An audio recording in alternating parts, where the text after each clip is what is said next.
Class is recording.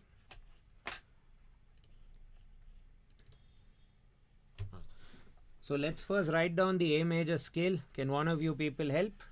A major, go.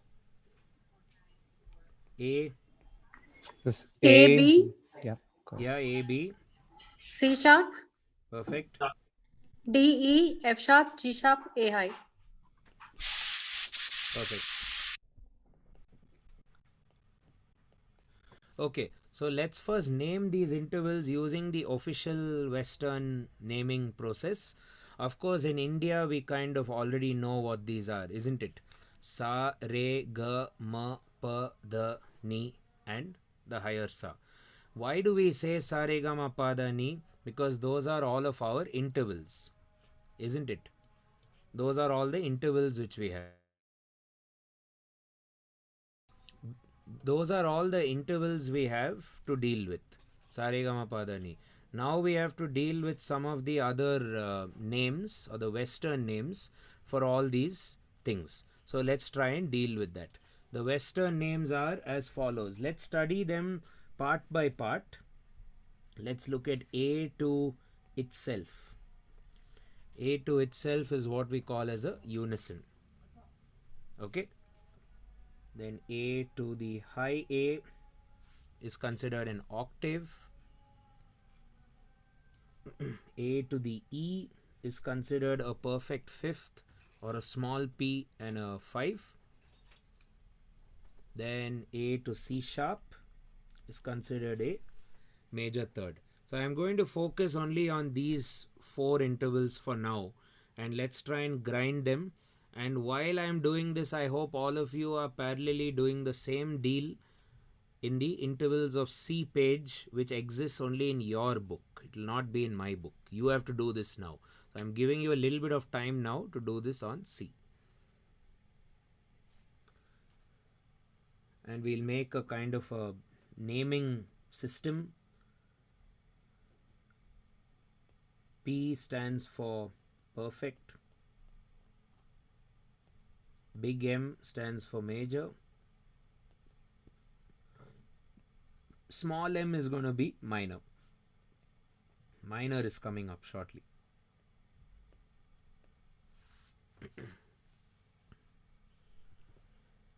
Once you guys have written C major, can you help me out with the intervals? The C major stuff, all the C major intervals. E is major 3. E is a major 3, yeah. Perfect 5 is G. Yeah, Upper C is octave. perfect. Yeah. So let's look at the implications of these intervals and what they mean for the sound. All of these intervals are considered to be resolution intervals. Okay? Resolution intervals basically means stable. Intervals which feel either complete, back at home, or give the meaning of the song or give the core emotion of the song, while all other intervals appear to be unstable. Okay, so I'm also using the word stable. What are all the stable ones we've learned so far? Unison, P5, octave, major third. And with respect to our A major scale, the unison obviously is A, perfect 5 is E, octave is high A, major third is C sharp. So all of the intervals which we are learning right now are with respect to the root. What do I mean with respect to the root? With respect to this thing. Okay. So everything will be with respect to that. So you're going to play C sharp with A. Okay. It's also an important thing for us to do to define what an interval is, which we should have probably done at the very beginning. But anyway. So an interval is defined as the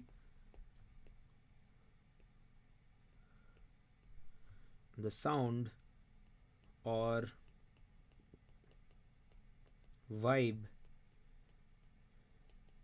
created when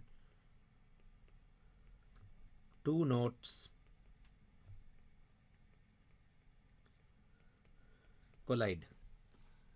Use the word collide with respect to this thing, like how we have, you know, atoms and all that attraction and you know, coming together and repelling and whatnot, or neutral or stable.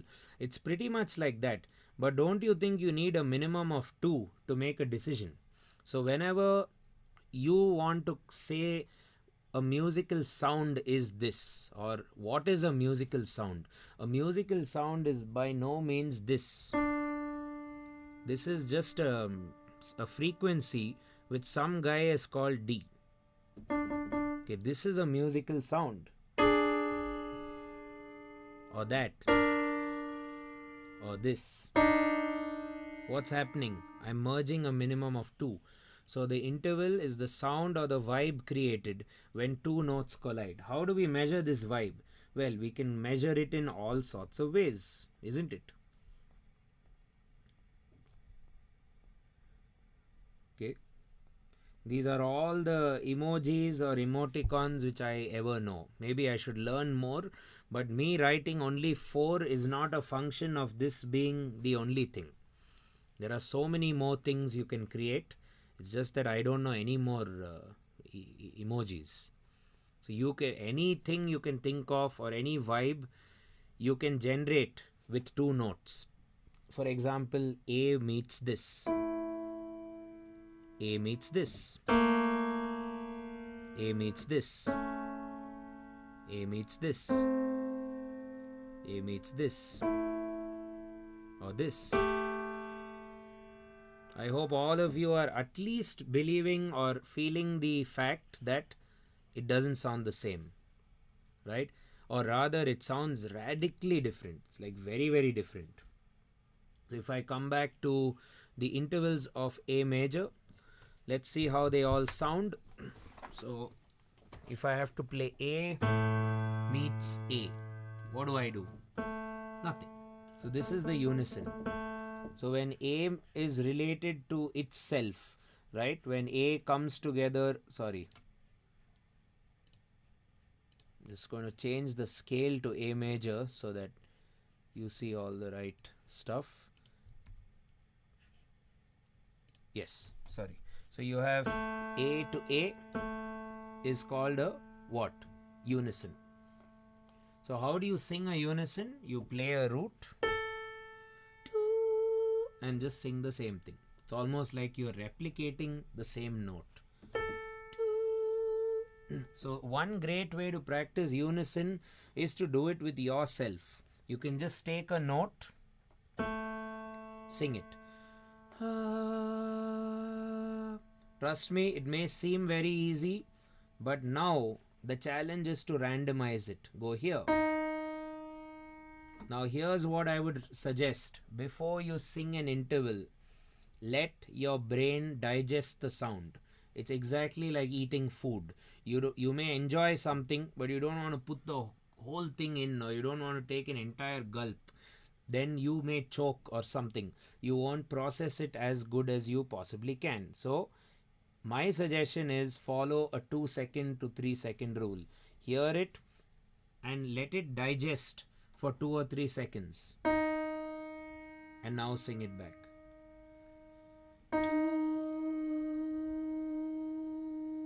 Fair enough. I'm going to give a few tests to all of you. Let's keep trying. Sing.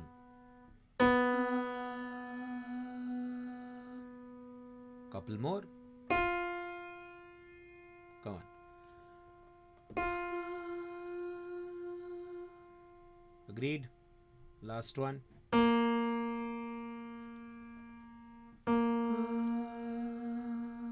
Agreed? So that's your unison. Why are unisons important? Well, one reason is you have an orchestra. Don't they all pretty much play the same thing in that group? But it just sounds a lot bigger and a lot richer and a lot more. Yeah, the sound is obviously a lot fuller and richer. Why? That's because the frequencies of each unison interval are not exactly the same. You can't tune a violin exactly the same. You can't tune a guitar exactly the same. Yes, you have a guitar tuner. That doesn't mean the tuner is perfect. right? It doesn't guarantee anything. In fact, when you tune a guitar, it's very funny. A few facts about tuning. If you tune this note or whichever note to E, or this is high E, right? If this is E, now can I guarantee that this will be the exact E? What defines that? That defines the way your guitar is made itself. That's what they call as the intonation, right? So for all you know, this fret will be a different pitch, but you're trusting it. You're trusting that the guy who made this guitar divided the fretboard into exactly two. Why do we call something an octave? Because from here to here, you divide that by 2, and what do you get? Isn't this the divide by 2 point? So who cares if it's the 12th fret? If I study physics, I don't care about frets. Frets is a very humanly made thing. The physics of this tells us that when the string gets divided into 2, you get an octave, and then you can divide it into 4, then you get a fifth. You'll get a fifth here also, right? So to prove that, if you generate harmonics, if you play A and go here and play it, you will obviously get the A. So this is a great way to find your notes on a guitar. The guitar is actually a great instrument to learn intervals because you can see everything in a more pattern-like way. A keyboard, on the other hand, is a bit more binary. It's there or it's not there. You got it or you didn't get it. And vocals is the most organic because you have to literally feel it and then bring it out of yourself, right? So all of us need to learn from other instruments. It's not only the piano. Should appreciate all sorts of instruments and learn it like that. So if I have to form an octave on the guitar,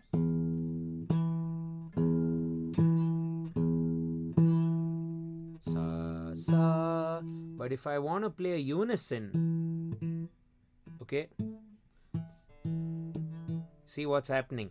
I'm playing this E with my pinky and I'm playing another E with my index. Now if I play them both together, doesn't it sound like two E's are being played? Why? The argument should be it's the same E because it's the same frequency. Why does it sound different? Because the pitch of this is different, number one. Number two, the type of string used for each. You have 6 strings on a guitar, right? Isn't this string a lot thinner? Guitar players, you guys tell me. Isn't this string a lot thinner? Then it gets a bit thicker. For all you know, something is made with steel. Some strings are made with copper or bronze. Bronze is common. So the string itself changes the pitch and the tonality. Remember, in a physics class, what are the properties of sound? There's pitch, there's amplitude, and there's timbre. Timbre is nothing but any sound which is ever produced by an object on planet Earth, be it a human, be it an animal, or be it an inanimate object. Anything produced has a fundamental vibrating frequency. But for it to have a unique tone, like I sound like me, there will not be another human which sounds just like me, or Uma, or Anusha, or Atul, or anyone. We all sound different. That's because we are not producing a pure waveform. We are producing a pitch and we are producing a lot of other overtones around those pitches. And overtones are generated because of Mother Earth. No one has a clue, right? The Earth has created that, right? That is the way just like how gravity works, overtones work the same way. Man has not made that. That has been made on our Earth. Okay, so anytime you hear a flautist playing or anytime you hear a violinist playing, both of them play the same pitch, but they both sound different.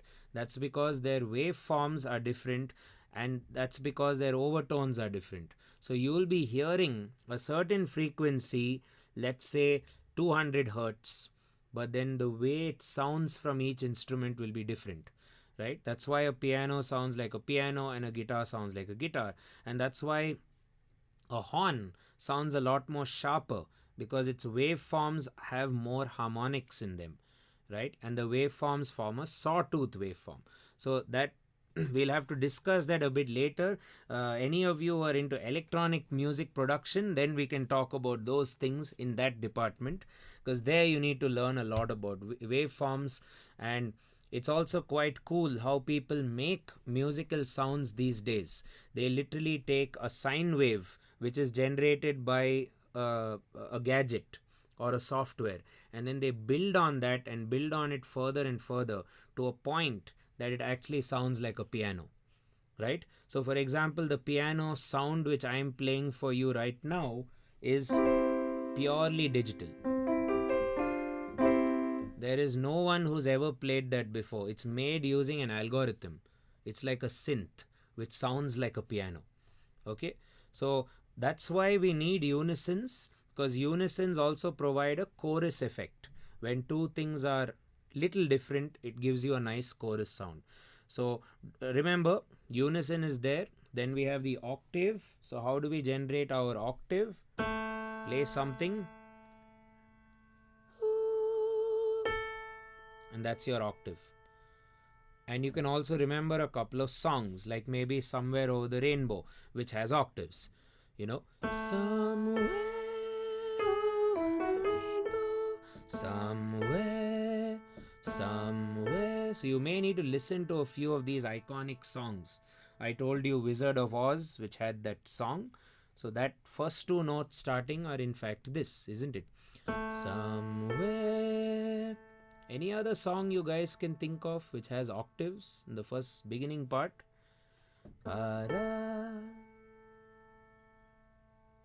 I don't know. Anyway, leave it. Probably we just have very, very minimal. Okay, then we have the fifth, which I want you people to try singing. Sa pa. Got that? Sa pa.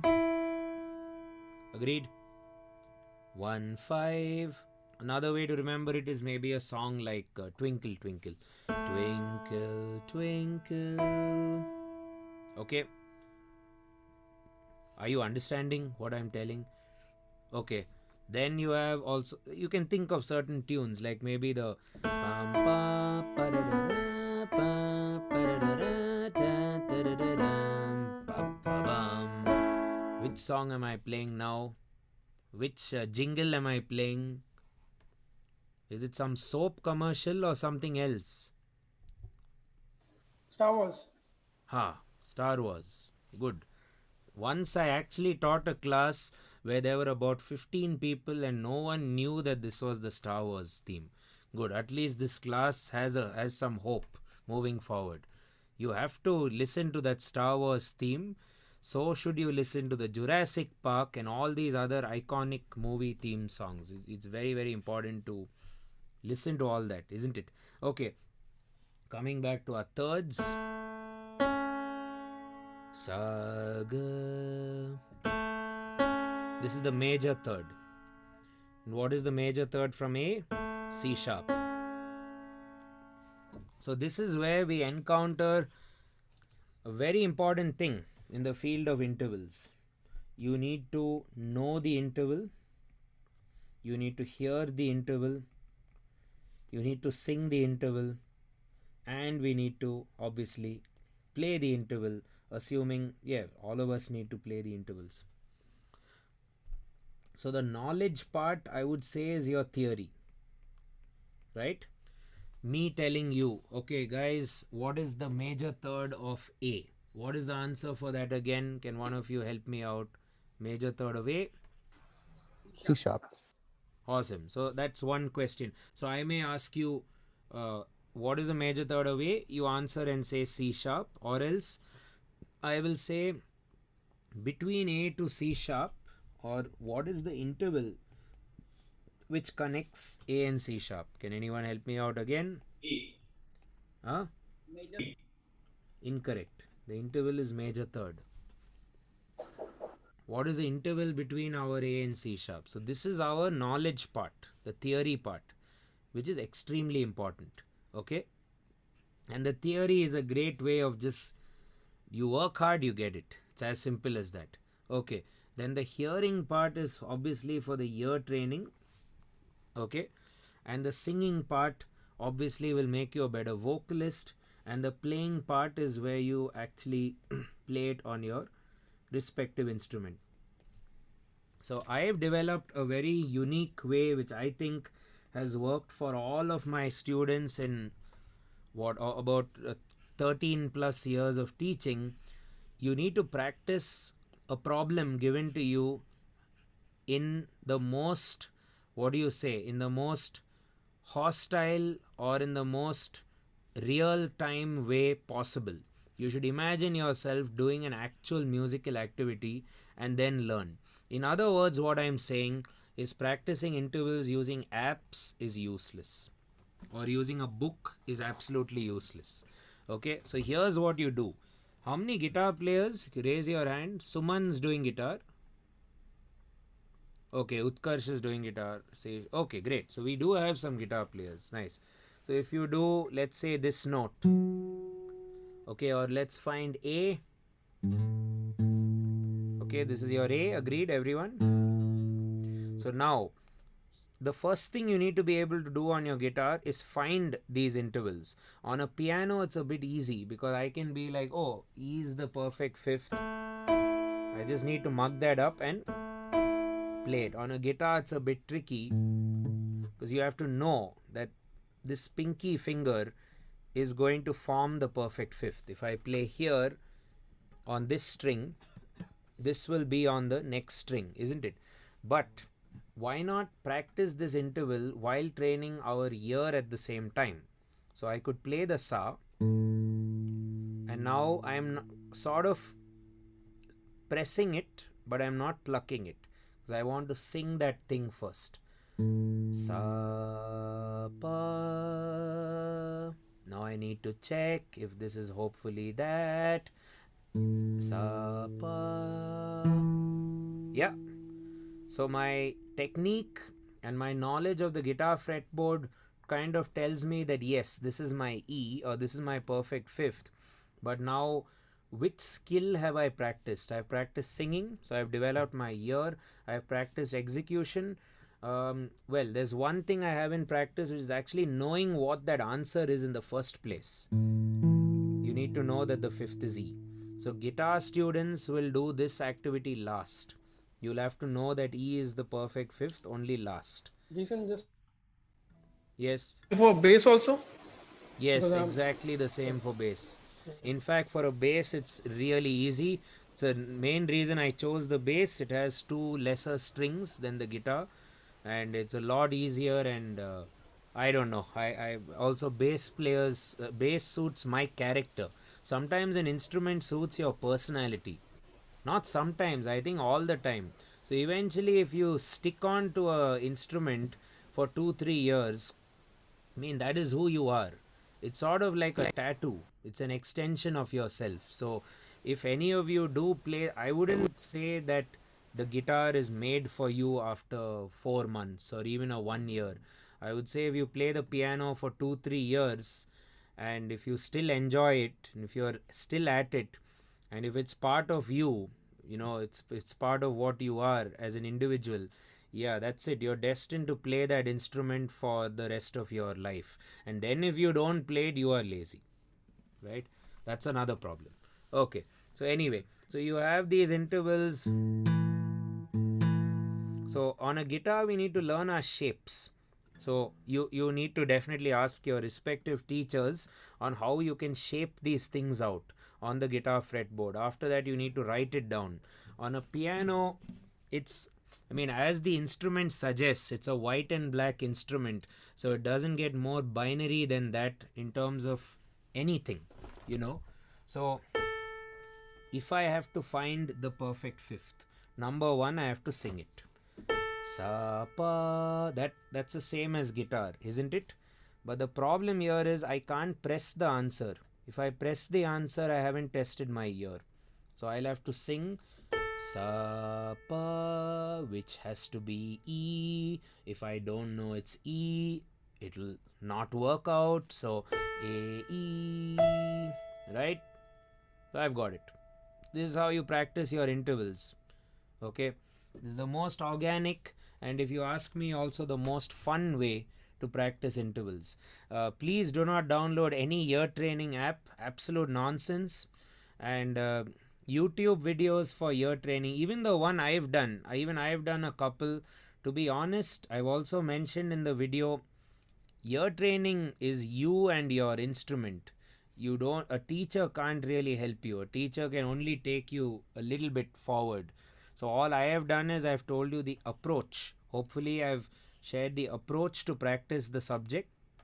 The execution has to be yours. So ear training, why a lot of people don't get it is because a lot of people don't practice. And one reason why a lot of people don't practice is because they don't get spoon fed. Theory is spoon feeding. Your teacher telling you chords, this, that, all that is spoon feeding. If you think about it, why I say that is in the 18th century or until the end of the 18th century, no one went for a guitar class. No one even went for a piano class. You only go for music classes. So Mozart would have, or rather Bach, would have had to travel by ship or by boat an equivalent distance of Bangalore to Bombay for a music class, for a simple 1.5 hours music class from some teacher who knows some concept, because you can't get it in that city or that village where you are living. So you have to travel all the way there. So imagine you living at a time like that. You travel Bangalore to Bombay. Now, would you rather learn piano one exercise like that, or would you rather learn how to make music? Right? And back in the day, you didn't have Taylor Swift, Spotify, and a million other artists competing. You just had a handful. So the music teachers also back then would never compose. They would only be the concept people. I will only develop concepts and you have to play it. I think even in Hindustani music, this is in fact true. Like the guy who developed the Hindustani ragas didn't really compose much. He just came up with everything. He's more like a scientist, and then all the musicians would come to that guy and then learn and develop their skills. Life has changed, right?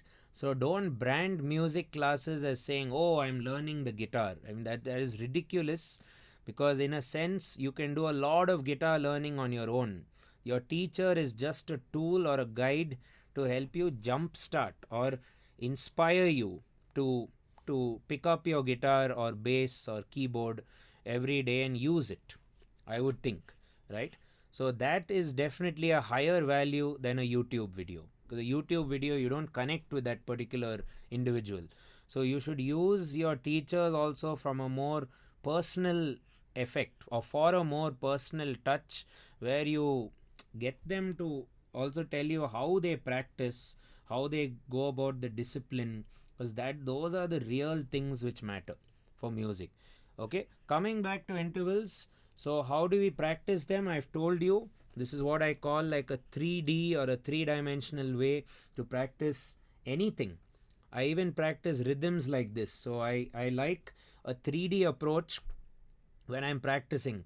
It's sort of like you're cooking efficiently. You make the cake, you make the main course, side course, one thing is in the oven, the other thing, again, I'm not a cook, but I'm acting like one, but you get the idea. You just spend an hour in the kitchen and you're done. The whole day is done, you know. So when you practice music, why do you want to simply one day practice guitar, one day do ear training, one day do theory? Why can't you do everything together? Whenever you do these things together, I use this phrase, you know, that you are always in the hunt. Okay, being in the hunt doesn't mean that you are a poor hunter. Being in the hunt means that you are in the forest or the jungle looking for something to hunt for, but if that predator or that animal arrives at you, your survival instincts have to take over, right? So you have to throw the manual. If some tiger starts chasing you, you can't read a book there, isn't it? So this is what I mean by being in the hunt. So anything you do as an instrumentalist or as a singer, you have to do while being in a real world environment. Always be in a real world environment. You learn faster, number one. It's a lot more fun, number two. And it's extremely hostile, number three. That means you will become a better musician a lot faster than everyone around you. I would want that because it saves me time and allows me more time to also watch things like Netflix and practice lesser. So sometimes if I practice for 2 hours a day, for me, if anyone sees me practicing, it's sort of like the end of the world for me. It's like those are the last 2 hours on earth. The way I practice, it's really, really chaotic because I don't like practicing for long. So if I have to practice, I want to just finish it off, So I just want to end the chapter and move on. Okay, resolutions. Next, what do we have? Anticipations. These are awesome. All of these intervals want to go back to default, or all of these intervals want to go back to the resolutions. Yeah. I'm from that 81 and the meeting actually logged off. I've added you back. Go back. Why are you not going back? Okay. So our anticipations are as follows. You have a major 2. Okay, so I'm writing here. Then you have a perfect 4th. Writing here.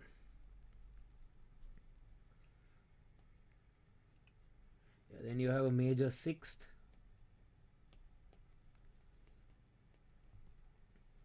Then a very quick question to one of you, if you can help me out. Help me out with what's in between. I'm just going to ask you a simple question. Is there anything in between A and B? Any fret we left out or any note we left out? Yeah, Komali? A sharp? Yes, absolutely. So we need to call that A sharp ideally as B flat, because that is called as the second, minor second. Why we write B flat is because B flat inevitably is going to replace B. So I need to have that same alphabet going for me, theoretically. So if you call it A sharp, it's like you're replacing the root, which is weird. You don't generally replace the roots, isn't it? So please agree. I hope all of you agree rather that B flat is in between who and who, A and B. So so all of you now are also writing this information down on the C major scale. What is the story on C major now? What is the minor second of C? B flat. D flat. Perfect. Awesome. And I hope you're writing the other intervals as well. Okay. Between Jason, B, one question. yeah. So when you wrote minor second, I was thinking maybe the second note of the minor scale, which is B in case of A minor scale. No. Minor second will still be B flat. Minor Okay. second does not mean, that's an excellent question which is asked. A minor second does not mean the second note of a minor scale. In fact, the second note of A minor is also B. Isn't it? The second note of A minor is B, and we call that a major second. So intervals are actually beyond scales. They came first. Scales came after them. Isn't it? Yeah. So major second is the gap between A and B. It's 2 steps from A equals B. Doesn't depend on the scale. In fact, I did not even brand this as A major scale. I just started by writing A major. There are more notes also, isn't it? Okay. Between A and B was our B flat. Between B and C sharp is who? D. Who? D. Yes. Any guesses what we should call that? Minor Minor 3. 3. Minor 3. So now we've developed a trick. What happens when the major third comes down by 1? Minor. What happens when my major second comes down by 1 step? Minor second. Major drop by 1, minor. For guitar players or bass players, you move down a fret, you've got yourself a minor. Okay. Emotions we are going to see very shortly. Let's just form it quickly. Is there anything between C sharp and D? No, nothing. Yeah. In theory, there are a zillion frequencies undiscovered between C sharp and D, but none of them are musically acceptable by the government of music. Where is the government of music based out of? Which country? See, this is the problem. Who made all these things? We have to figure out who these people are. Italians. Italians, is it? Okay. I think it's the Germans. But actually, what Hitler did, most of the fundamental tunings were on 432 hertz. What he did was he changed it to 440. And he changed it not only for music, he changed it even for tuning folks in physics classes and all that. But 432 hertz was the most natural.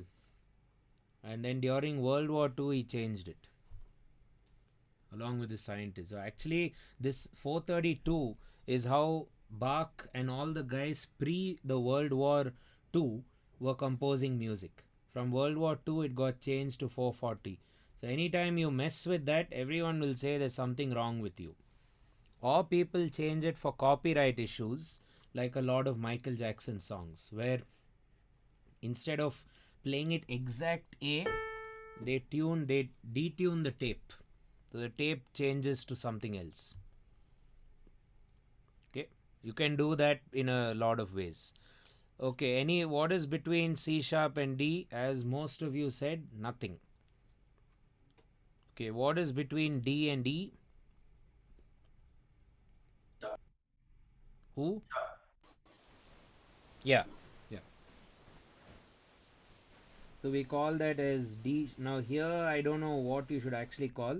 You can call it D sharp, also known as E flat. Sir, Huh. there's something wrong with my computer that keeps logging off. Okay, I am not a computer technician, and even if I was, I can't help you. So I'm going to add you again to batch 81. Go.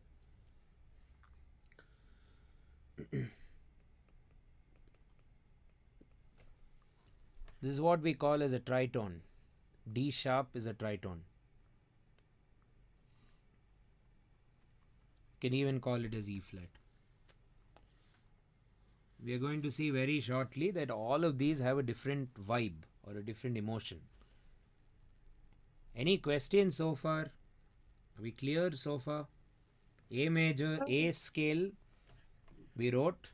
Now we are just writing down all these things, and we are going to brand it very quickly with respect to our root, A. Between D and E is D sharp. This is how A and the tritone sounds. For your reference. We'll name it later. Okay, between E and F sharp, is there anything? F. Who? F.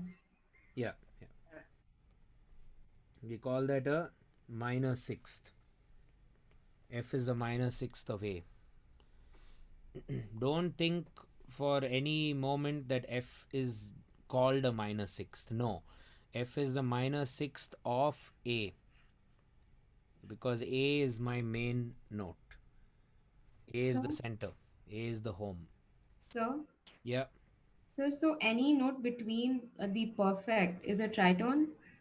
Any tone between the fourth and the fifth is a tritone. Yeah. Okay. But not any note. It depends on the fourth and the fifth. And there will only be one note in between that.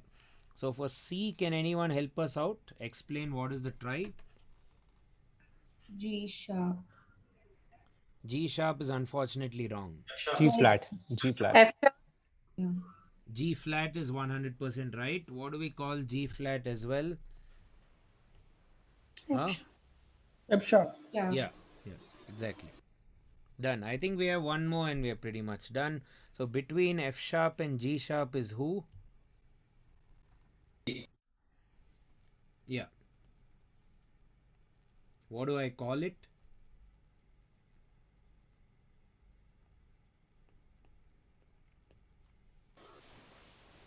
Minor seventh. So obviously this other G sharp has to become a major seventh. So G sharp is the major seventh, G is the minor seventh, F sharp is the major sixth, F is the minor sixth, and so on. What is between G sharp and A? This one. Huh? Nothing. Who? Nothing. Nothing. Exactly. So where are the nothings? You have a nothing here and you have a nothing here. So now coming to all of our anticipations, these are the ones which are considered anticipations. The major 2, the perfect fourth, and the minor seventh. Please be careful how I am writing. Capital M is major, small p is perfect, small m is minor. The guys who invented all this stuff could have easily come up with better symbols. I would also imagine better names. I don't know who called something major and minor. I mean, that itself is a questionable name, isn't it? So because you have Why a major not 4 and 5 what? major, minor, perfect? Which Why one? do we call 4th and 5th perfect rather than major, minor? Yeah, again, I didn't name all this stuff, and I honestly think the names are not so great to begin with. But one argument could be the perfect fourth and the perfect fifth are used in a lot of scales. And also, there's another chapter called as the circle of fifths, where all these things are set up, all the notes are set up such that they work in fifths. And if you count it clockwise, it will be the perfect fifths. If you count in the counterclockwise, it will be called as perfect fourths. So I'm also going to showcase that very, may not be today, maybe in the next week. Jason, one doubt. Yeah. Why anticipation isn't major 6 and it is major 7? Sorry, minus 7. Well, we'll have to prove it like scientists. Let's study it. Like, I don't want you to take my word for it. You have to hear it and you have to decipher this out. When you Right? say anticipation, what exactly it means? That arrow. It wants to come here. Okay. Okay? Resolution is happy here. Anticipation, it's The like a stable magnet. and the unstable notes which you told earlier, that kind Yes. of, yeah. Yes, true. Okay. Now, I have not talked about the sixth for a very specific reason. I will come to that. Apart from the sixth, let's deal with this. Can one of it's already there. Okay. Major second from A is B. Perfect fourth is D. Minor seventh is G. I'm giving you all a few moments. If you can just quickly write this on C major, the C scale. Same information on C. I'm sure you will be able to write it also neater.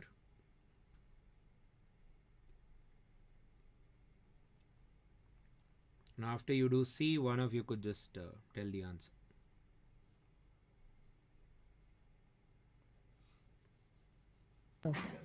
It's D, F, and Yes. B flat. Perfect. D is the, can you tell us D is the what?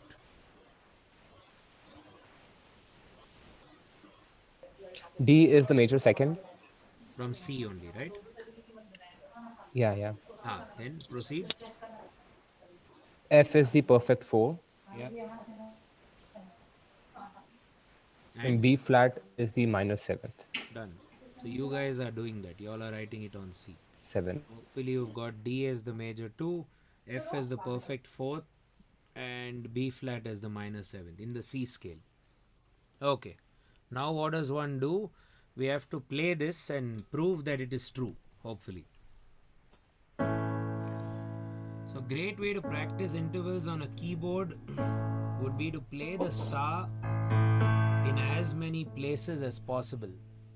Suman, are you asking me something? Yeah, I'm just one doubt. Like in the like here, as we're mentioning flat. So is it mandatory? Can't we write sharp like Here in the minor seventh, it's the same thing, but just for my understanding. Don't write A sharp. A sharp is wrong. B flat is right. Okay. So if you write A sharp, we get into other complications, like A sharp is the augmented sixth of C. Okay. Augmented sixth harmonically will have a different function. So the minor seventh has a certain function. So it's Okay. good to remember it as B flat. B flat. This is a problem which a lot of guitar players face, and a lot of guitar players will continue to tell me that this note is F sharp, when actually it is both F sharp and what? G flat. G flat.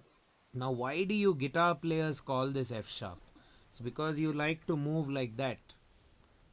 But who cares what you like to do? I mean, you have to know what it is, right? So, most people tell us, see, guys, you can easily form every note on the guitar. Now, I have E open, super easy. I move one fret up, I have F. I move one fret up, you have F sharp. Which teacher has ever told you E, E flat, D? Like this, you'll never find a YouTube guy or anyone teaching you the guitar like this. How is this a crime? It's the same reason why that lady or uncle or whoever it is taught you the alphabet when you were a kid. That person said A, B, C, D, E, F, G, went all the way to Z, sang some annoying song which they ripped off from somewhere else to begin with, and then that same teacher left us hanging. Why can't we have an alphabet song conversely starting from Z? What is the functional value of singing A to Z versus Z back to A? Neither of those helped us to form a word like rabbit. Right? You can correct me if I'm wrong, but how did that alphabet song help anyone to begin with? So it's the same reason with the guitar. That's why all students and teachers have this problem, because everyone likes to count like that.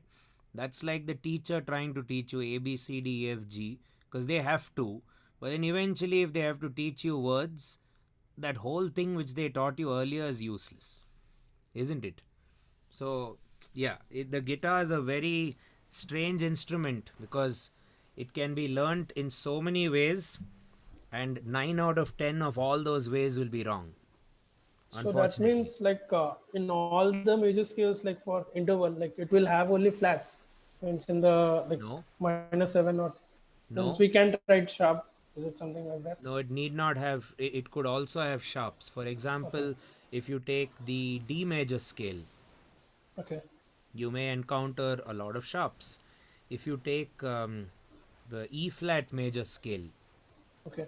now E flat major scale is a challenge because its major second is F. But then what happens when you flatten F? You get E. Hmm. But the problem with interval theory is you cannot call that an E because you already have an E flat. You can't repeat the alphabet. Then you have to say F flat. So it gets a bit tricky. So I don't want to overhype it up too much because sometimes we get very theoretical. And as always, I try to think of what I used to do when I was a kid doing music. I never cared about any of this stuff. I would just play, right?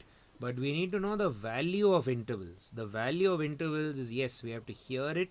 They're the building blocks of everything we will ever do. And yes, it is important to know the naming conventions as best as we can. Here and there, we will call it E flat, we'll call E as the answer, or you'll call A sharp as the answer. Honestly, no fellow guitar player will care. They will accept your answer. The only problem then is if you start doing all these grade exams like Trinity and all these other people, they will not train you or test you as a musician one bit. They are only testing all these funny questions. Like they'll say C to what is the minor seventh from C? And then if you go and write A sharp, the Trinity guy will not even give you half a mark. He'll immediately cancel. Because those Trinity evaluators are like our engineering evaluators, right? Engineering college is all about how neat it looks and the formatting. No one cares about anything. The way you did it doesn't matter. Whoever did engineering may know, right? So that's the whole problem with the system. We have to, you are all learning, you are all in the education thing, so everything has to be debated. Okay, moving on, if there are no further questions. Now I am going to play you some of these sounds, the anticipations, and let's practice how they work. Where is our A? Here. And vocal students, please, I hope all of you know where A is by now. I've taught all of you a bit of piano. Huh? Whether you're a guitar player or a singer or anyone, you should know. If I press A, you should react in the positive way. I don't want you to be like, whoa, where is this A? Oh, there's some twins somewhere, there's a triplet somewhere. I don't want all this, oh, A is in between the triplets anymore. That we did in the first class. Now we are in, I guess, the 5th class. So, now, A is here. If I play B after A, especially when I play them together, doesn't it create a sense of question? Like, what's coming next? As opposed to C sharp. I did not change the volume. Nothing I have changed. I've played A, B 4 times. A, C sharp 4 times. Now you tell me which feels more stable. Isn't it?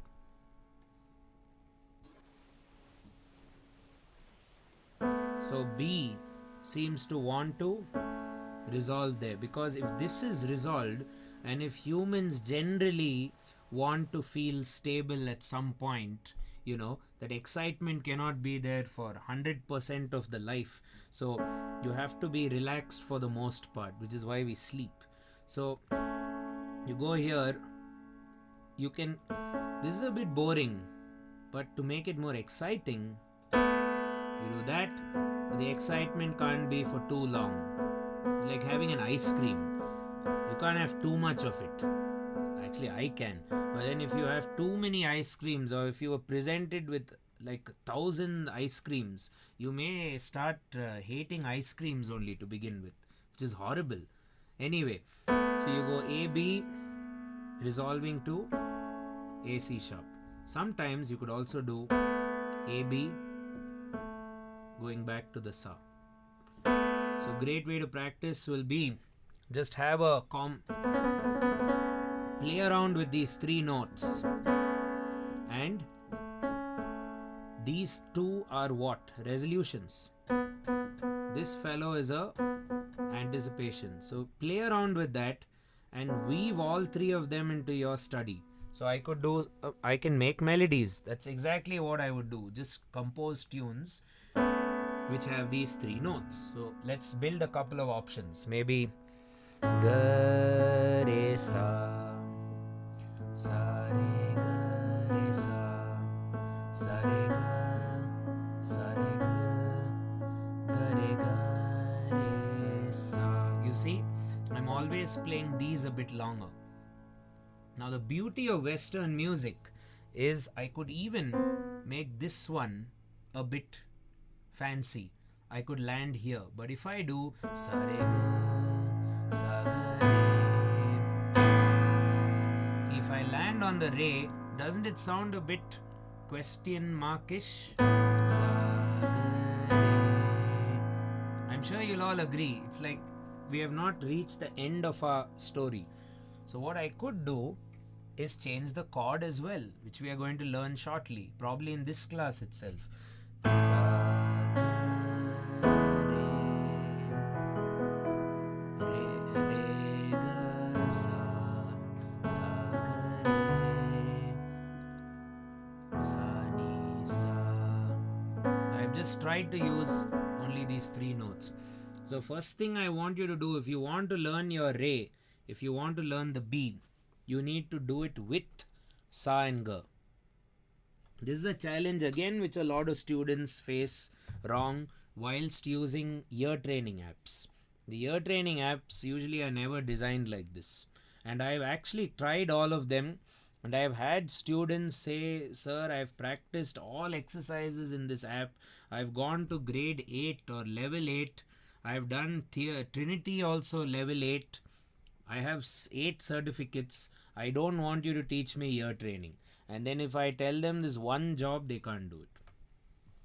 You know, so you need to do this on your own with yourself. You don't need some certificate to validate anything. Please practice like how I'm telling. Sa re ga ga re sa. Develop some nice tunes, you know. Sa re ga. Sing it with me. Sa re ga ga re sa. Now let's create some anticipation. Sa ga re. Now resolution. Re ga sa. But check this out. You can do re ga sa or re ga re sa. Sa re ga re sa. So this re is always like a in between. It's like the road leading from one house to the next house, or from two destinations or two towns or whatever you want to call it. Another thing which remains to be written is the minor third. I'm surprised no one reminded me to write the minor third. So what is the minor third from A? It's C. So if you wish for a sad resolution, you could adopt the minor third. If you wish for a happier resolution, you could adopt a major third.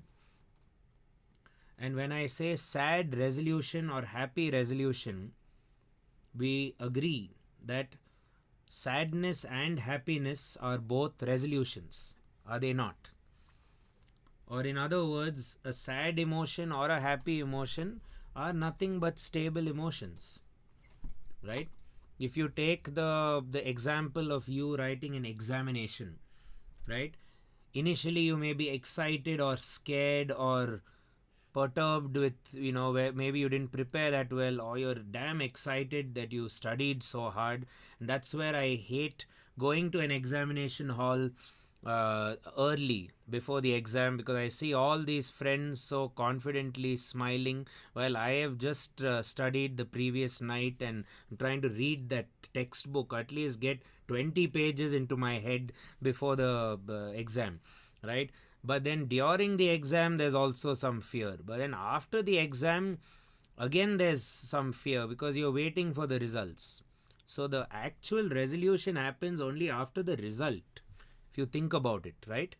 Because there are people who do really well in the exam, even they have a problem. What is their problem? They want to get 98%, as opposed to the rest of us who are happy with even a 35 to 50%, right? So there's different emotions, and emotions are subjective, right? So what is happy for one may not be happy for the other. So you can explain this maybe in a movie like The Pursuit of Happiness with Will Smith. You would have all seen that movie, right? It's a famous movie. So what happens at the end of Pursuit of Happiness? Can anyone tell me? What happens at the end of the movie?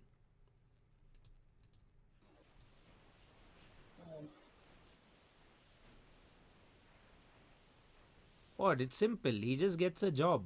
He just gets a job, but before that he solves that Rubik's cube, and that time he doesn't get.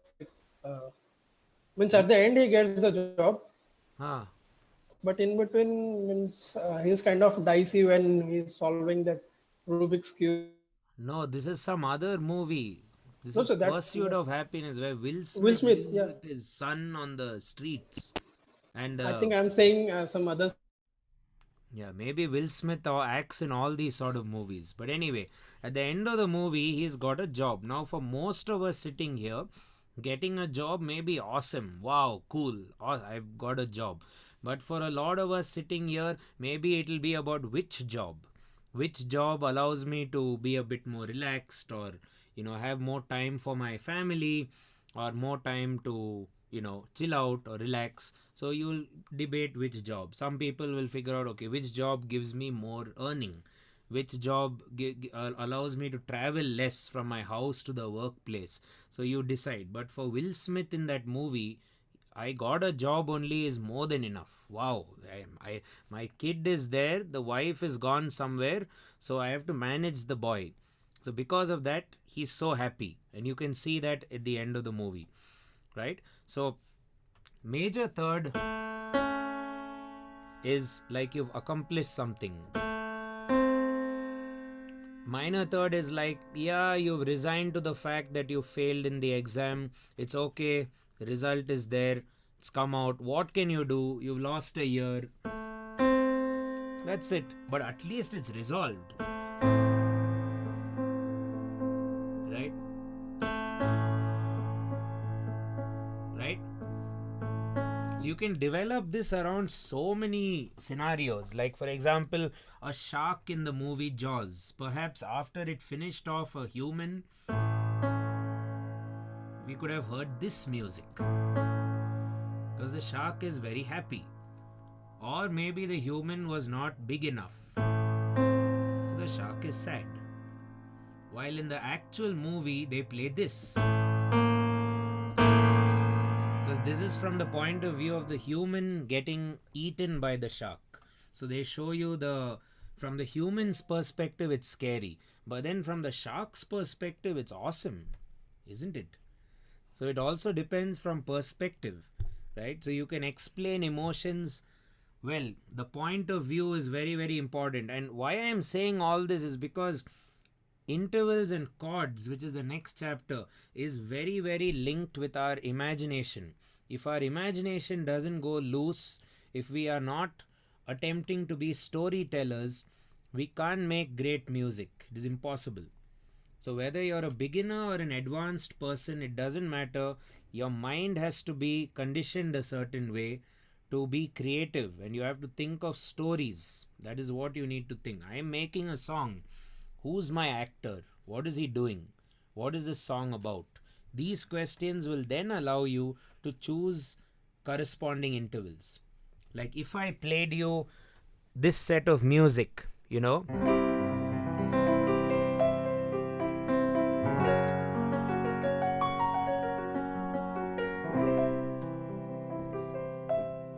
okay, simple question, yes or no answers. The music I played would be similar to something you have experienced in your house or home environment, backyard, or somewhere else. Okay, I'll compare. Which feels more like home?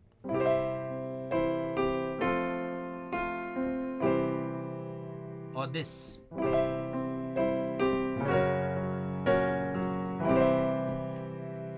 Which is home? C. First or second? C. C major. First one. Yeah, okay. If the second is not home, then where is it? Abroad or in Mars? Somewhere in like means Wonderland, like it's going on evolving. Evolving. Yeah, means it has like what you say, something like Alice in Wonderland, like something going on. See, So you need to, as a creative, as an artist, you have to define where that is. So I am going to say Jupiter or an undiscovered planet. Yeah, something like that. Now, could this be an undiscovered planet? You know, if I just did.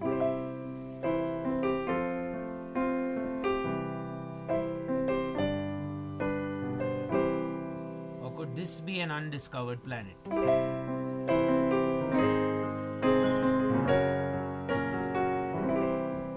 Which you just visited. Second one. Second one, right? So isn't this quite obvious? The music is able to talk a little bit, right? Music is probably able to talk a lot more than we imagine. So all of that starts with this chapter of intervals. So intervals, how it helps a musician like me or anyone who I would be working with, would just be that I have a story, like I'm trying to write a novel or a book or anything, and I need the tool which helps me write my story. Now, yes, the tool may be pen, paper, and ink, right? For a writer, right? For a musician, our tools are our guitar, our piano, or a computer, recording software, maybe a microphone. But then the medium is different. One medium is language. This is also a medium. So this medium and some other mediums like writing or symbols, which those old Egyptians would have probably used, all of those are mediums to communicate stories, to communicate thoughts, expressions, right, and experiences. So why would music be any different? It is a medium. So we have to learn this medium through this subject of intervals. Okay, now let's do the ma. Any guesses? Now you play me A to D right now. I'll not play. You tell me where the ma wants to go.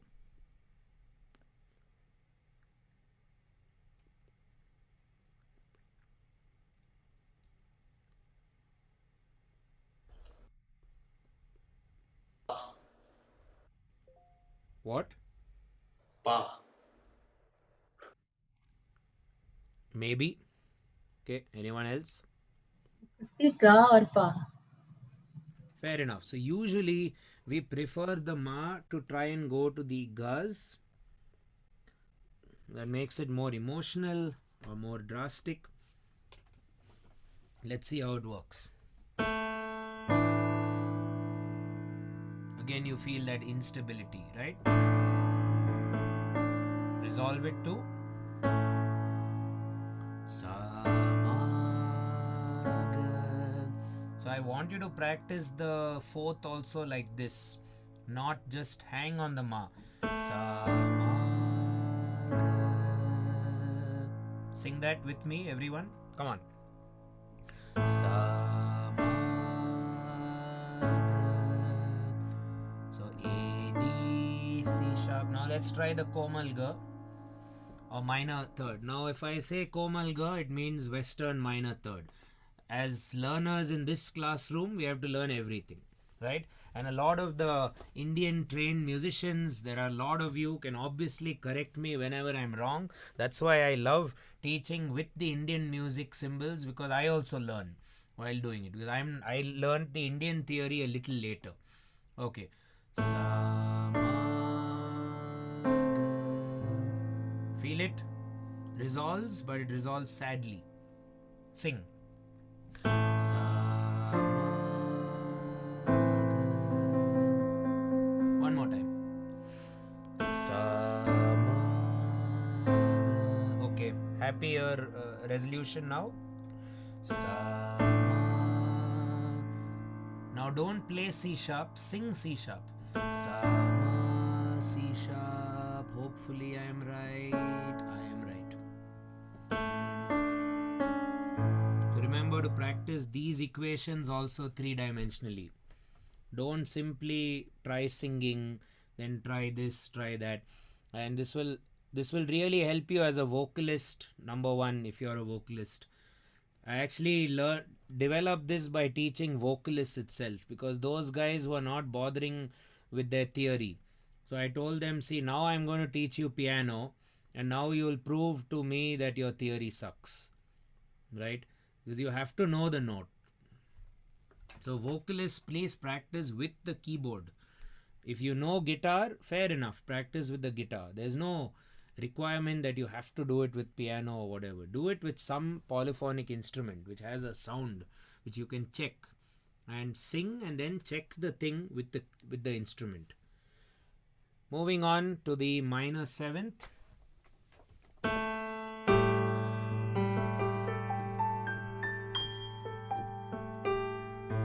Agreed? That's your G. Sa ni da. So I'm going to write this down in the mystery category. I'll tell you why a bit later. In the mystery category, we have our major sixth and the minor sixth. Major sixth will be who? F sharp. Minor sixth will be who? F. Why? Because we just wrote it. I'm just copying what's here to here. So your sixth will either go here or it will come here. What does our third seem to want to do? Can one of you please recap very quickly? Sorry, not third, my bad. What will our fourth want to do? What will the fourth, where is the fourth trying to go? Third, Which thirds now? major. Either our major third if we want a happy resolution, or a minor third if we want a sad resolution. Now I don't know the emoticons I can use here, but when I do A, G, F sharp, sa ni da, no? In Indian music we say sa ni. I hope you feel the kind of instability. Sa ni da. Now this kind of feels stable, but stable in a very grand way. Sa ni da. Sing it with sa ni da. Okay, now sa ni other the komal the. Start. Sa ni da. On. Sa ni da. Sa ni da.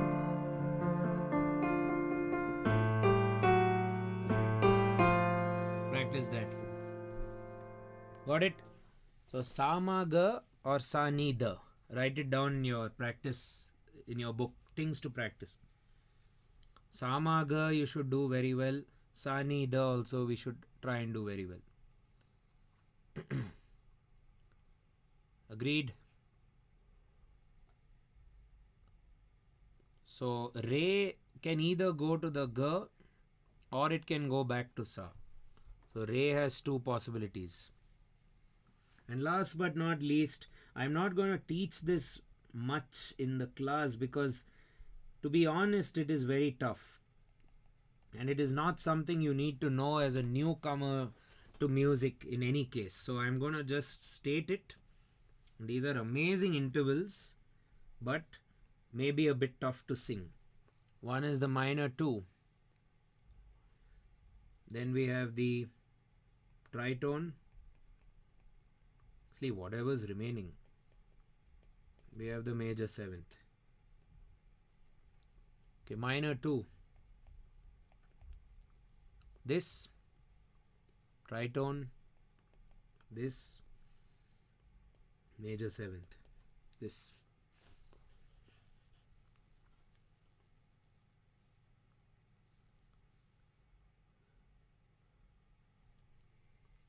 These are all the intervals of A.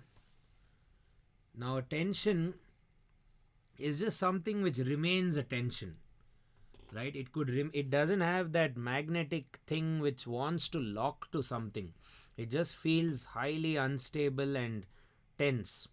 The only way to stop a tension is to just change it completely. This doesn't necessarily go somewhere. To prove it, let me play you A to B flat.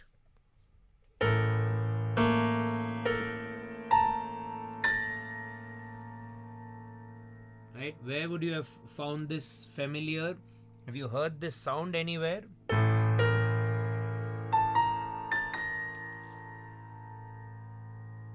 Where? This sounds like a horror background. Sounds like some kind of psycho thriller movie. Psycho thriller. Maybe psycho thriller if I do this. In fact, I don't really have to do much more. That's it.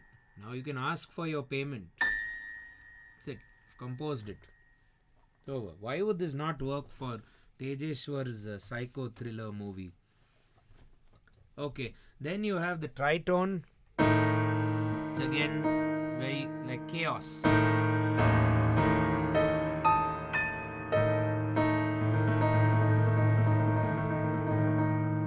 And finally, you have the G sharp.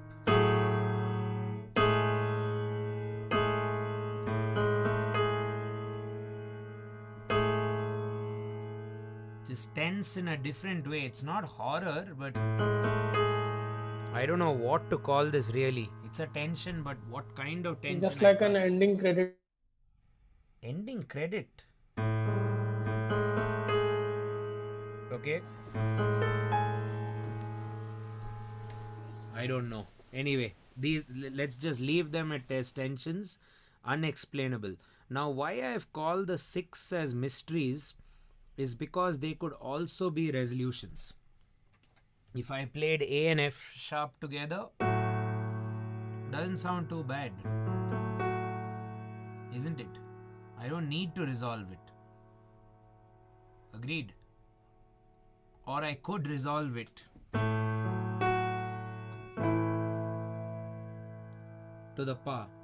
So in a sense, the 6th could come down. Sa dha pa could come down, or sa dha pa.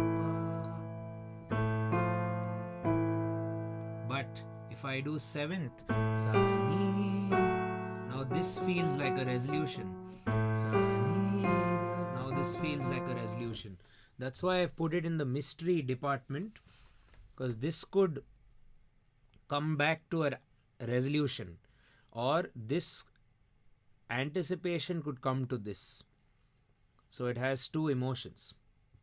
Okay, I hope all of you have written this on C as well. If you can, please write it on C.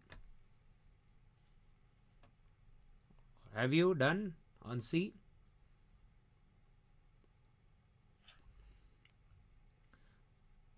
Okay, great. So we've written down the intervals of A and C, also some ways to practice them. Sorry, some of you are writing, I'll share. Yeah. Also ways to practice them for your 3-dimensional training, ear training, singing, everything. You should do all that, all the ways of practice. Okay. Cool. So we'll take a short break now. We'll come back at 2:05 and we'll do what we call as melodic curves. A very simple melody hearing and writing chapter, which will take again like 10 minutes or so.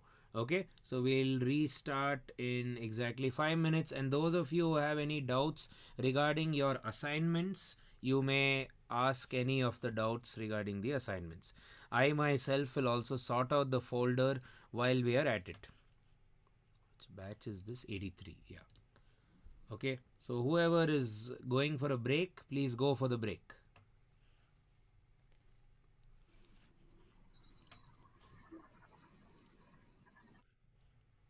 Yeah, this is the assignment folder. What is the issue now? I'm not able to place the files in the folder. I'm able to see the folder, but when I place it, it is saying it's waiting to upload and it doesn't upload. Wait, let me first see if you're on the shared folder. This is only for piano people.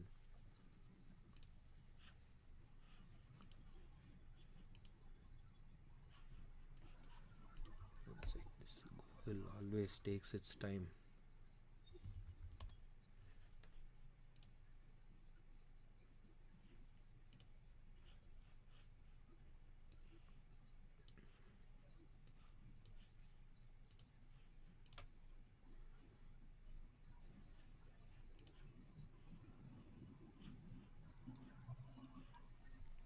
Are you in this folder, Uma? Yes. Okay, you're in the folder, but you're not able to upload, is it? Yeah, I'm even able to create my folder Uma. The folder is created, but the files within the folder is not getting uploaded. Who's been able to do it? I think Atul, Seshu have all done. They've all done. Okay. Yeah. I only see those two names. Is this the ID you submitted from, Uma? Yes, correct. That's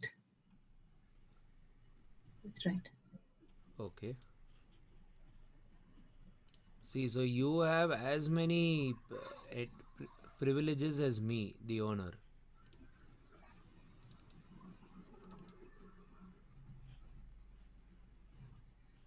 Oh, you don't even see my folder.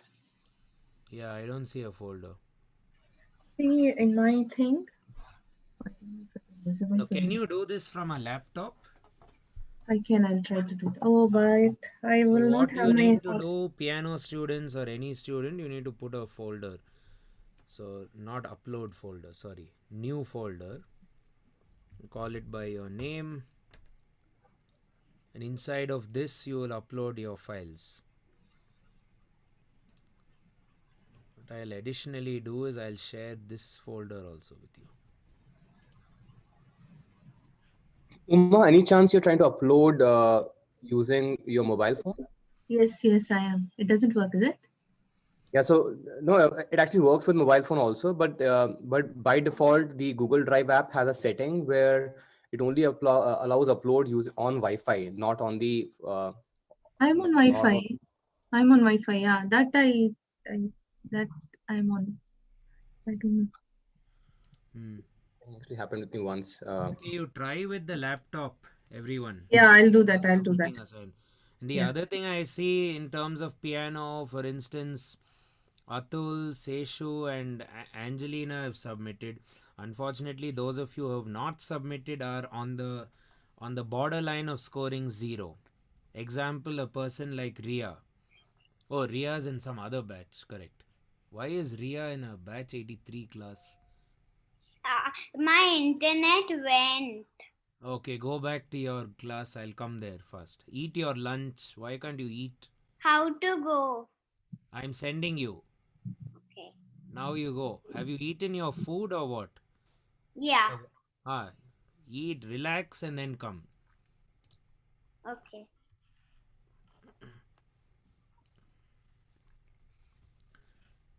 Okay, so that should solve your problem. Please submit it soon. Whoever has to do assignments. Jason, actually, like I had submitted, but means I'm able to view it from my end, but I don't know why it is not visible. You're a base student, is it? Yeah. Yeah, you have not submitted A1. If you don't, you'll get 0. Okay. Yeah, you have to submit it. No, I had submitted like I You have just not. before the class began, like 30 minutes prior, I had submitted. Batch 83, base. Okay, I'll just I think I have uploaded in the wrong folder. Yeah, you have to put it Abhishek, in. can you just check if I can see my files now? Yeah, I'm checking.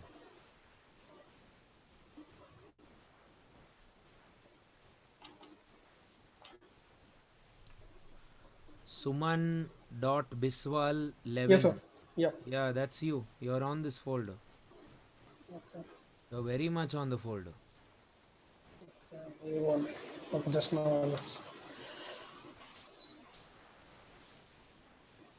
Yeah, from my Yeah, I've laptop, got all I'm your able. files. Yeah, I think from my laptop I can upload, as Atul said. Yeah. It's I to think do with mobile. what Atul said is probably right. Maybe you were uploading it from a mobile data or some. See, the problem with phones is the phone sometimes will switch. I guess stop the Wi-Fi and yeah. Okay, just give me 2 minutes. I'll come back and we'll restart. Right. Thank you.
Okay, guys, in 20 minutes I'll come for your practical. I'm just giving you a heads up.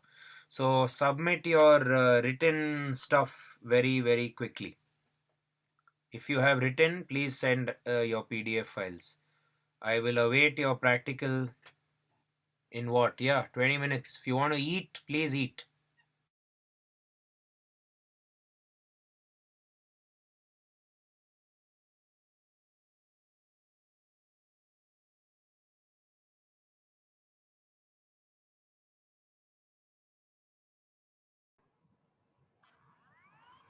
I hope everyone sorted.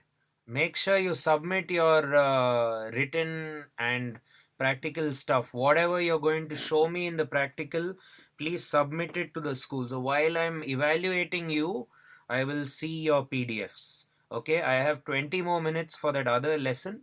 Once that ends, I'm immediately going to come and start. Also, if you haven't eaten, please eat.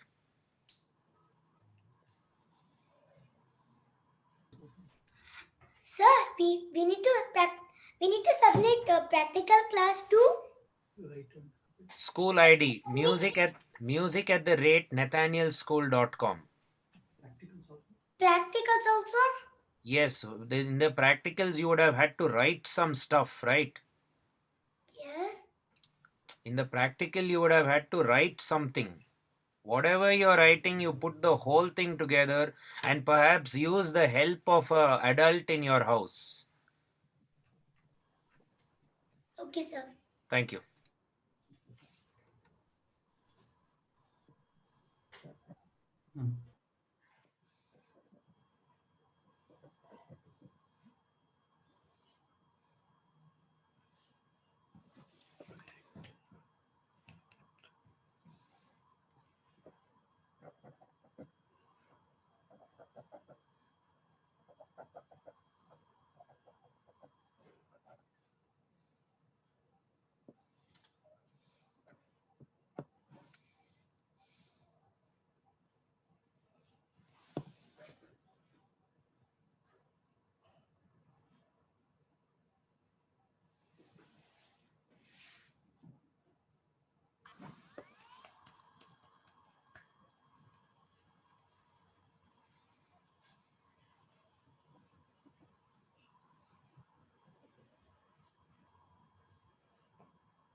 Yeah.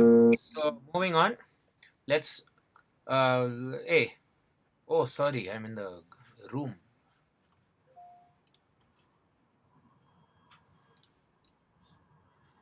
Wow. Okay, moving on. Guys are back. Let's start.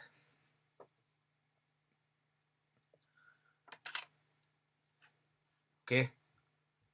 Let's do a interesting chapter now called as melodic curves.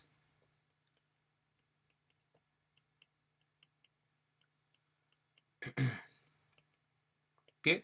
For those of you who studied Indian music before, I think this will be quite easy, but will also help you to deal with the Western side of things. So hopefully we'll cover every aspect. So let's say I'm just going to explain it in a real-time approach. You will see how easy this is. I hope everyone is back from their break. Let's get started properly. Come on. So melodic curves. If I have to depict a melody, the melody can be depicted in the crudest possible form as a graph of pitch over time. Right? For those of you who don't understand what I said, it's okay. You'll figure it out. So what I'm trying to do is I'm plotting the melody like this. I know when the melody is same, when the melody is changing, right? I'm just plotting it. So this is very, very weird. So let's make it more musical, and that is what I call as a melodic curve. So if I have to notate a tune, let's say this tune. Twinkle, twinkle, little star.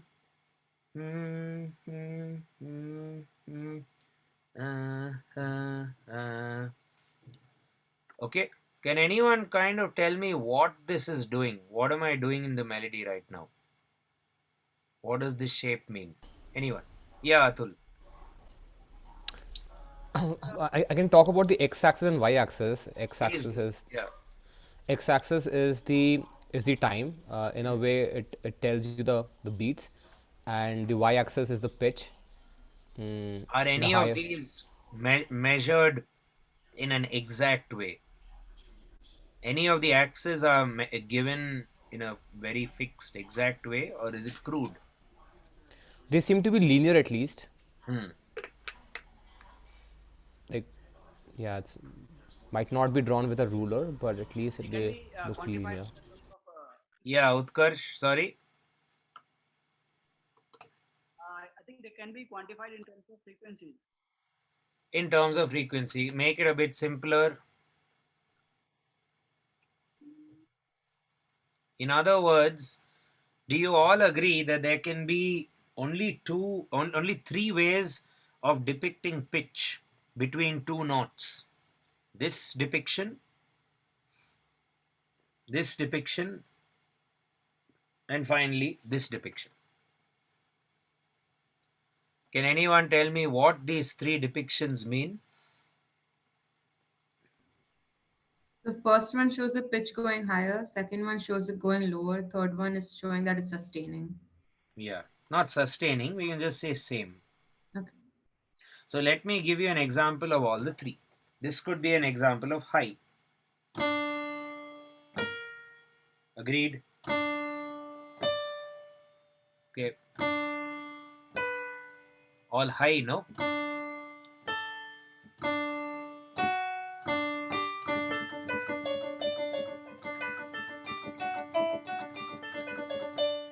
All going super high. Now coming to low.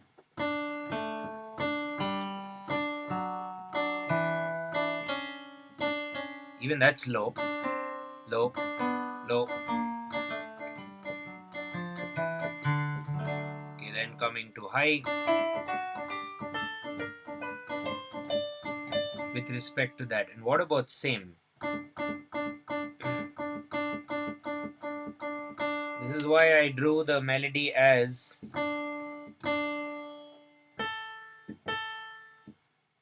same, high, same, higher, same, low, little longer. That's why my x-axis is not so great. Low, same, low, same, low, same, low. Of course, we can finish the song. I'm just going to stick with this. Agreed, everyone? Higher, lower, lower, same, lower, same, lower, same, lower. So this is a good way to write down a pitch. So a lot of people will say, I can't get the notes by listening. I don't know whether it's a G sharp or an F or a whatever. My point is, who cares? Right? Because you're not moving in a stepwise process. Like anything we do in life, we do it in a stepwise manner. We have to start with the first step. So I would think that this should be the first step you do when you notate a melody. Why don't we take yet another melody and do it together? Let's think. What melody shall we do? Can you all do happy birthday and show me the graph? Only the first two lines of happy birthday, that's all. And I've even given you sharing privileges. If anyone wants to draw, you can share it with me.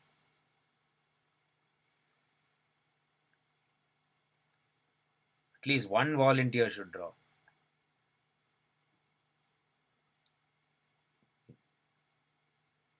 All of you seem to be hand drawing.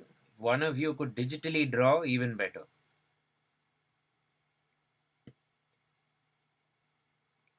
How do we do that? You need to share screen, and while you're sharing, there's a whiteboard option. Oh, I see. Okay. Then on that whiteboard, you can do pretty much the same thing. Okay. I leave it. I mean, if you can, well and good. Otherwise, leave it.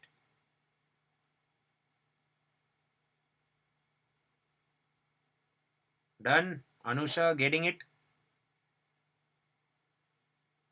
So happy birthday is stuck in your heads, right? You know the tune. So you don't need any reference. It's a earworm. It's inside you.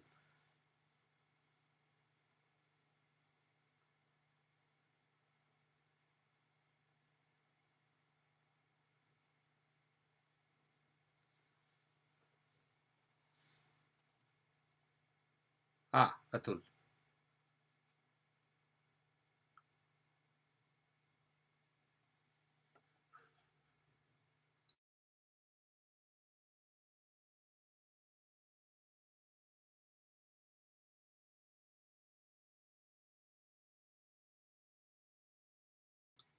So far you've done happy birthday.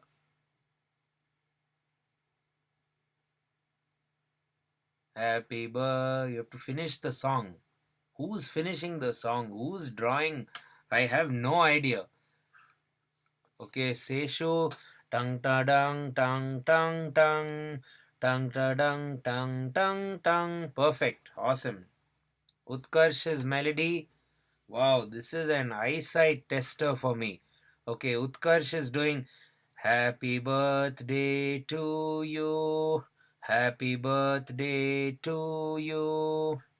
Unfortunately, yours is a different song. Interesting song though, whatever that is. Okay, happy birthday to you. Happy birthday to... Yeah, and if you see what Uma is showing us, I'll just spotlight her. See, can you show that? Yeah, see, her scaling is nice. She's drawn it to scale. That means whatever's the sa or whatever's the first note is nicely there. It's sort of to scale. So perhaps all of you could follow it as much to scale as possible, if you can. Okay. Okay. So by the end of the whole process of drawing happy birthday, maybe you have got to a stage like this. Okay,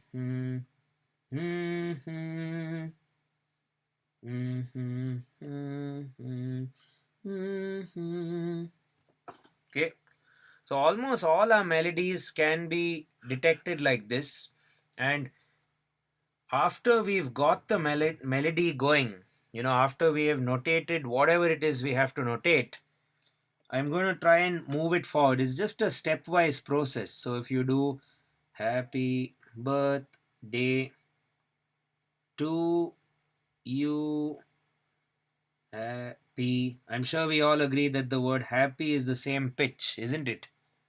Happy birthday to you. Okay. Now, if you may need a little bit of help, I guess. Maybe you want to now find the sa of the song. Okay. maybe you know what the sa is. And if it's an existing song, let's say you're learning a pop song, like how we did last week with the Coldplay song and whatnot, you actually knew it was E flat. So let's say Happy Birthday is on F. Or maybe we heard a version on YouTube or whatever, and we've figured out that the sa is in fact F. So what you need to focus on now is this. If this is the sa,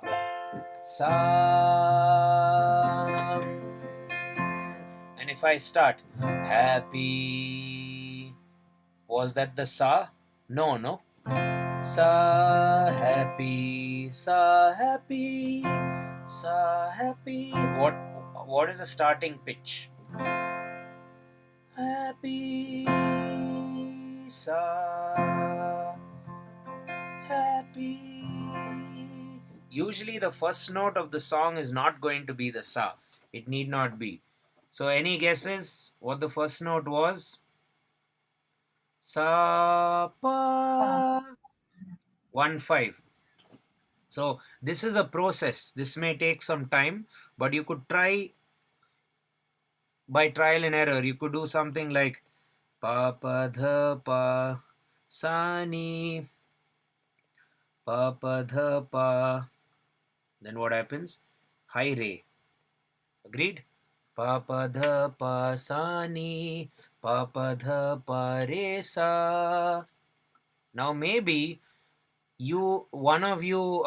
maybe this procedure was tough for you, for some of you at least. Maybe you were not able to get the pa immediately, or maybe you did not know that the pa is in fact whatever it was.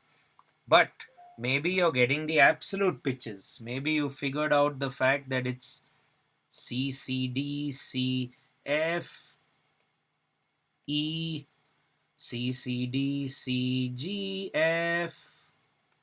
Agreed? Because maybe you use the piano to find the song or whatever. Now here's the challenge for you. The melodic curves is something all of us people have to confidently draw. You should be able to get the curve. After that, using a process of trial and error by either doing the swaras or the scale notes. I'm just going to call it scale notes. Swaras are, of course, sa re ga ma pa dha ni. Scale notes could be maybe the F major scale. F, G, A, B flat, C, D, E, F. You could adopt a process of singing either the scale notes or the swaras. Maybe one of you is better at this. Maybe one of you is much better with this. So try to work on your weakness area first. If you have studied Hindustani or Carnatic before, perhaps you could now work on the scale notes. Or maybe if you don't know anything, at least you get the curve, and one of these will click. One of these will become your first friend. Like you're at a party and you don't know anyone at the party, but at least there's one guy who has something in common with you. So you can just hang around with that character. Right? So maybe it could be this, but then later on you have to kind of mingle with everything. So you need to know the swaras, this will help. Then you need to also know the scale notes. So once you get the final answer of happy birthday using swaras and scale notes and then checking on the keyboard, be it a actual keyboard or a app like keyboard, then the fun actually begins, right? The three-dimensional journey will take off. How does the three-dimensional journey happen now? Now you've drawn the curve, you know your notes, you know your swaras. So one thing you could do is you could work on all of this in a very organic way in an environment like maybe the kitchen or the shower or a park while you walk your dog. It has to happen in the most the wrongest of music practice environments, and this is where I want you to practice. I want you to practice it in a place which is not a serious room or anything. You should practice this where you'll never expect a musician to practice. You should go to some park like Cubbon Park and start singing this there, and everyone have to think that there's something wrong with you. That's the other problem with this exercise. You have to practice it so that everyone around you think there's something wrong with you. Okay, but that's fine because they are not musicians. How does it matter, right? Or if people will start making fun of you, that's another problem. Then you can start making fun of them later with other problems which they have. Okay, so what you need to do is start singing this first using absolute pitches. So about to have a shower, let's say, play F. You're not allowed a keyboard in a shower, I would imagine. So you go there knowing F in your head, okay, and try singing Happy Birthday, not with English lyrics, but with the pitches. So C C D C F E, C C D C G F, C C C A F E D, B flat A F G F. Okay, or you can practice your swaras. Pa pa dha pa sa ni, pa pa dha pa re sa, like that. Now for all of you, I would imagine that shower singing is easier when you do it swaras because the sa could be anything, right? But you can also use this aspect to train your theory. Let's say I'm closing my eyes, I'm just whacking the first note which comes to mind. Oops, I whacked A. Okay, so A is your job now for today's shower, or while brushing your teeth. This also works while brushing your teeth. So you go A. So sing the sa. Sa. That's A. What does Happy Birthday start from? The pa. What is the pa of A? E. A, B, C sharp, D, E. E. Maybe you want to play E if it's too tricky. And now E, E, F sharp, E, A, G sharp, E, E, F sharp, E, B, A, E, E, E, C sharp, A, G sharp, F sharp, D, D, C sharp, A, B, A, G, G, A, G, C, B, G, G, A, G, D, C, G, G, G, E, C, B, A, F, F, E, C, D, C, or, yeah, G, F, F, F, G, F, B flat A, F, F, G, F, C, B flat, F, F, F, E, D, B flat A, G, E flat, D, B flat, C, B flat. That's Happy Birthday on B flat. Or why don't we do a Happy Birthday on D flat now? Or let's take a break. So you get the idea. Now, I hope you all agree. I mean, it is tough. This is a tough challenge. But if you can crack this, with you see, this is where Happy Birthday doesn't become the world's easiest song. It's a earworm. It's stuck in your head. So it's a great practice tool. You could use a tool. It's there. It's not left you. And it's a nice melody for whatever it's worth. It's a nice tune. So is Twinkle Twinkle. It was composed by Mozart himself. So Happy Birthday could be a great example, or whatever song which you enjoy, and draw the melodic curve, sing it first with theory, with the piano, with ear training, get used to the notes, get used to the swaras, and then you move forward from there. And I have no problem if you take Happy Birthday for a good 1 week. No issues at all. Don't worry about doing anything in the field of music fast. Right? It's all about consistency and discipline. That's pretty much the only two things which matter in music. Talent is something I feel is very questionable, because I don't know how you can really define talent when something is beyond a scientific brain. You can't explain that, but you can definitely explain discipline, because that can happen through common sense, and you can explain doing things regularly. Just repeat, and you will get there. Okay, so this is the deal. This is what you guys have to practice for homework. Today we've done melodic curves, and the other thing is intervals. I'm going to leave you with the final homework, which will be, unfortunately we've not done chords, but I'll be excited to teach you all chords in the very next class. So that'll probably be a very interesting class for all of you. So intervals, you just have to write and practice 3D intervals.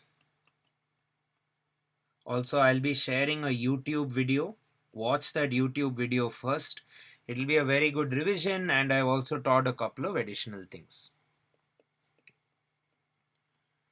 Draw and practice.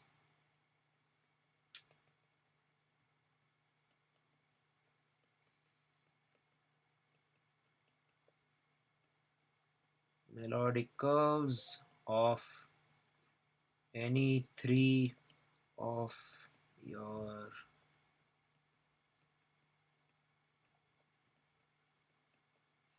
earworms. You all know by now what a earworm is. So with intervals, write and practice 3D intervals. I'm going to give you a challenge of 4 scales over the week. 4 scales is 4 out of 12. What does 4 out of 12 mean in terms of percentages? That means you've covered 33.36 or 33.33% of the way. That's a good start. 4 scales this week. Draw melodic curves on any 3 of your earworm pieces. It could be some tune your school teacher taught you in your childhood, which has never left you, like that annoying alphabet song, or it could be the national anthem of some country. If it is not India, it could be, see, the Indian national anthem, with no disrespect, is unfortunately, you know, sa re ga ga ga ga ga ga ga ga ga re ga ma. There's too many g's in the national anthem, right? When you write the curve, I don't know, it'll be like singing a Taylor Swift song. It'll be just the same note over and over again, you know, or even an Ed Sheeran song. I'm not saying every Ed Sheeran song is redundant melodically, but most of his songs are a little bit on the same side. For example, na na na na na na na na na na na na na na na na na na na, right? There's that song. So the melody is not, there's no melodic curve. It's more a melody line in those sort of songs. So it also gives you a way to evaluate a melody in its truest sense. For all we know, remember I talked about the subject of music density, where I said the songs which are dense will stand the test of time, like a Bohemian Rhapsody or a Raghuvamsa Sudha, which we hear in Carnatic music. Even I really love that song. So those songs I feel will stand the test of time because of the way the melodies are, the way it's composed, and how advanced it is in terms of the motion. So when you listen to a modern day hit song, you have to evaluate it that way. Is the melody going to last for the next 20 years?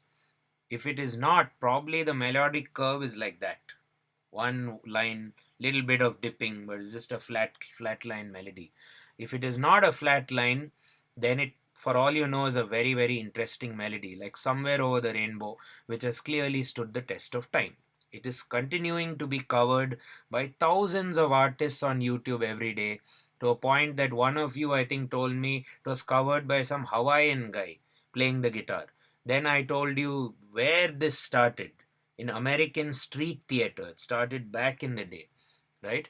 So anyway, practice all this well, and more importantly, with both of these exercises or homeworks, you need to practice 3-dimensionally, and you need to practice and be in the hunt for music. You need to be making music, and your ear needs to be curious with everything you do.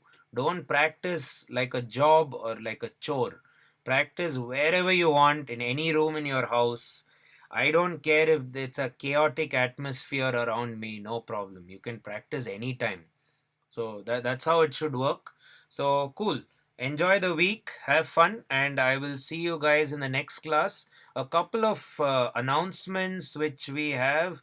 One is, if any of you are due your fees, second installment if you are paying, please pay it by this weekend or today if possible, and get in touch with Victor, the admin. You can call him or whatever. That is one important announcement.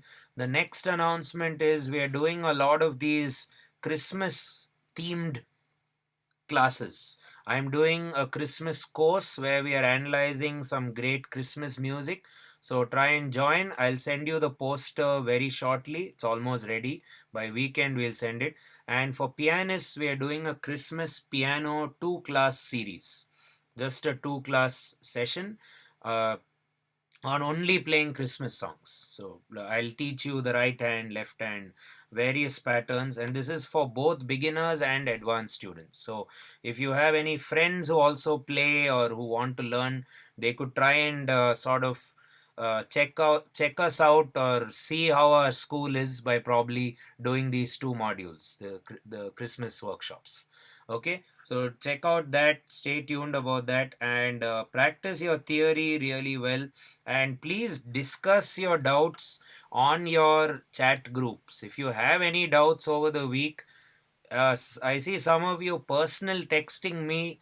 I would encourage if you text on the group, especially if it's a musical doubt, because I can address the group doubt as a group and everyone could learn together rather than me personally teaching the guy who has a question which probably everyone would have in the first place, isn't it? So try to sort out your doubts publicly, and if you guys have an issue with your assignment submissions, it's going to be really difficult for us to help you because this Sunday is the absolute deadline for submitting A1. So make sure you get it done. Your teachers will evaluate it and then you can discuss it with them. Assignments are very important for your grade and also a great way to see how well you yourself did at the end of this course. Okay, see you guys in the next class. Jason, yeah. Sometime back you mentioned about a class for around the Daft Punk songs. Yes, absolutely. The Daft Punk course. So we have there's a lot planned this month. This Christmas thing is really taking our time. So we are doing this. There's also another thing for vocalists called as vocal harmony. We're doing something just for vocal students. So try to come for that. But then right after that, most definitely will be the Daft Punk course. You can expect it second week of Jan, from what I can gauge. Okay. Okay. So and you'll announce about that on your Facebook page? Yeah, I'll announce it on my Facebook as well as Instagram. If you follow me on Instagram, I'll be announcing these courses. Okay. So there's a lot of stuff happening this month. So stay in touch and follow us on YouTube as well. There are quite a few of these live things which we are doing. Jason, just one thing. Just need to confirm whether my assignment has been I can see it it has been approved. Just need to confirm from your end. Okay, can you please give Victor a call, the admin, or I will ask another person to assist you if I am not free. Try to get Victor to help you with that because you are clearly on the folder. In fact, you have so much power that you can delete the entire folder right now. All of you can actually delete everything, change the file, call it you can do all this fun stuff. You should try that also out. You can create some nice controversies which we need. Usually when we do class, Sorry, there are a few files